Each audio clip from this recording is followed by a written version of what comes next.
I was afraid to wake up my dad. He was stretched out on the couch in his den, late afternoon, his brown loafers kicked off on the shag carpet, resting on each other like rabbits. "This better be good, Amy." He never used my full name. It was Aim or A or Acorn, Bun or Bunny. By the time he reached Ollie, she was soaked in blood. Ollie had dared me to jump on the couch with her. Using the thick cushions as a trampoline, she made a swishing sound as she jumped, touching the ceiling and dunking an imaginary basketball. Only when she took a jump shot from the side, not realizing the power in her legs, she crashed into the picture window behind the couch. For a second, there was silence. Then the window splintered into a web of shards that rained down on my sister. She shook her head, and pieces of glass flung like water from a summer sprinkler. She froze in place, afraid to take a step or move. Tiny spots of blood blossomed from beneath her shirt and pants. My father told me to call 911 for an ambulance, then soothed Ollie with his deep voice. "It's going to be okay, honey. Stay still."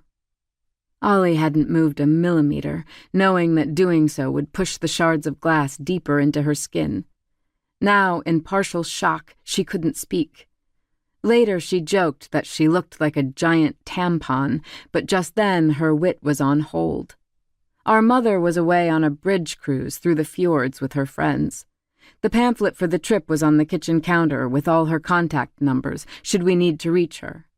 In the long minutes before the ambulance arrived, I suggested we call her. My father vetoed the idea. "Let her have her fun." The EMS crew arrived, stopping short when they saw her. "Whoa," the woman EMT said. "Shit," the guy said. Then, "Pardon my French." The woman slid her hands under Ollie's armpits while the man cut her shirt off from the back. As usual, Ollie wasn't wearing a bra, and my father left the room. While the woman held Ollie up, the man plucked glass from her back. She was silent as they lifted her onto the stretcher. The woman covered Ollie's front with a white sheet. Faintly, then vividly, red slashes soaked through like hash marks. I heard her moan, and they gave her a shot. I started to climb into the ambulance, but the man waved me away and pulled the door closed. Dad started up the car and said I should wait at home, hold down the fort. I took out the broom and dustpan, the upright kind I used for a game I called Movies. I'd scatter garbage on the floor and sweep it up while complaining with my imaginary ushers about the customers and the sticky floor. The current situation presented more of a challenge. The couch and carpet were covered in shards, shavings, and glass dust. I upgraded to the vacuum. My mother was proud of her new Electrolux canister. Like a dachshund on wheels, the vacuum followed her around as she made her way through the house. It did a good job on the glass dust, but the hose started to buck with the bigger pieces.